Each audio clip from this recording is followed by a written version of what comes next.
El RMS Carpathia llegaba a Nueva York, el 18 de abril de 1912.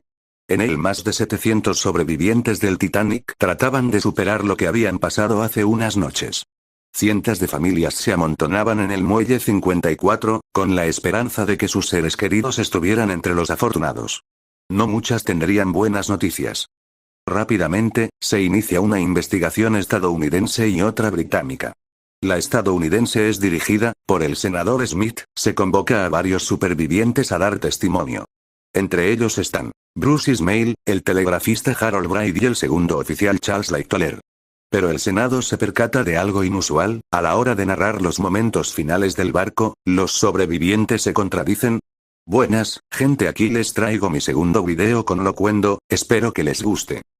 El Senado notó estas contradicciones.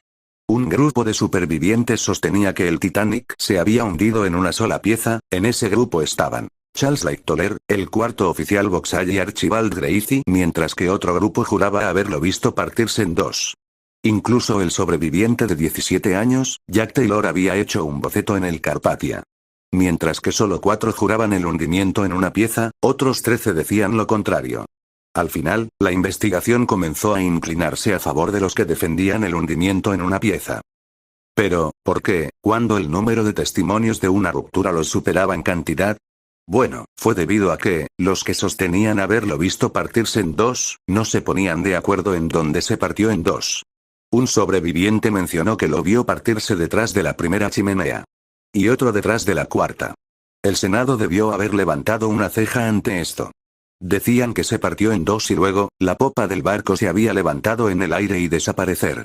Y un sobreviviente también mencionó ver el cartel de la barbería del barco salir a flote. ¿Cómo sería posible que ese objeto dentro del barco saliera a la superficie si el Titanic no se hubiera partido? Pero el Senado le dio la razón a los 4 supervivientes que defendían el hundimiento intacto. Esto, quizás debido a que eran personas de renombre, como Lightoller, por ser el oficial de mayor rango en sobrevivir, o Archibald Gracie, por ser un coronel. Aparte, supongo que no se podía creer que un barco, construido en la cúspide de la construcción naval británica, se haya podido partir, y quizás, por la oscuridad, esos 13 sobrevivientes se hayan podido confundir. Las dos investigaciones concluyeron que el Titanic se hundió en una sola pieza. Por el resto de las décadas siguientes salieron pinturas, películas, libros y documentales que representaban al Titanic hundirse en una pieza.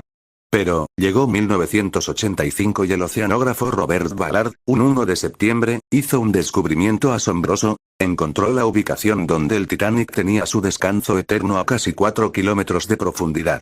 Lo primero que se encontró fue una de las enormes calderas del barco en el lecho marino. ¿Cómo sería eso posible? El Titanic se había hundido intacto, ¿no? Poco después, descubrieron a la proa del Titanic, partida en dos. Y luego a la popa, ambas mitades estaban separadas por 800 metros. Esto cambió totalmente la forma que se veía a este naufragio. Pero volvamos a 1912. ¿Qué llevó a sobrevivientes a creer haber visto al Titanic hundirse intacto? Lightoller estaba en el bote plegable B, volcado. Desde ahí, observó los momentos finales del Titanic. Pero, si estaba tan cerca del barco, ¿cómo no vio la ruptura? Algunos creen que, en realidad, mintió al Senado para salvar la poca reputación que le quedaba a la compañía. Pero de no mentir, quizás, no vio al Titanic partirse en dos debido a la oscuridad. En un relato suyo de 1936, que, por cierto, está completa subtitulada al español acá en YouTube, por si quieren oírlo. En su relato, menciona que, cuando las luces del Titanic se apagaron, quedó sumido en la más absoluta oscuridad, aunque su gran silueta negra aún se podía distinguir. Aparte mencionó oír un rugido hosco proveniente del barco en ese mismo tiempo. Según él, serían las calderas desprendiéndose. Pero sabemos que esos sonidos eran de la ruptura. Entonces, en mi opinión, Lightoller no vio la ruptura, pero sí la pudo oír, y le dio otro significado debido a la oscuridad. En el caso de Archibald Gracie es algo parecido. Gracie también llegó al plegable B, por lo que tuvo una vista parecida a la de Lightoller. Gracie seguramente confundió el apagón del Titanic con la desaparición del barco, aunque el barco aún seguía ahí. Y seguramente al oír al barco partirse en dos, lo atribuyó al Titanic desapareciendo bajo el agua. El relato de Ismay no sirve de mucho. Él permaneció de espaldas durante todo el hundimiento. El cuarto oficial Boxall comandaba al bote número 2, y él también defendió que el Titanic se hundió en una pieza. El siguiente punto de la ruptura, es que el Titanic se partió en dos al nivel del agua. La ruptura real del barco fue muy diferente a la de 1997. En la película la ruptura es muy obvia, totalmente diferente a la de la vida real. Olvidé mencionarlo antes, algunos supervivientes vieron a la popa subir, luego bajar y volver a subir. En resumen, la oscuridad y que la ruptura ocurriera al nivel del agua fue muy difícil para muchos que vieran la ruptura. Solo algunos lograron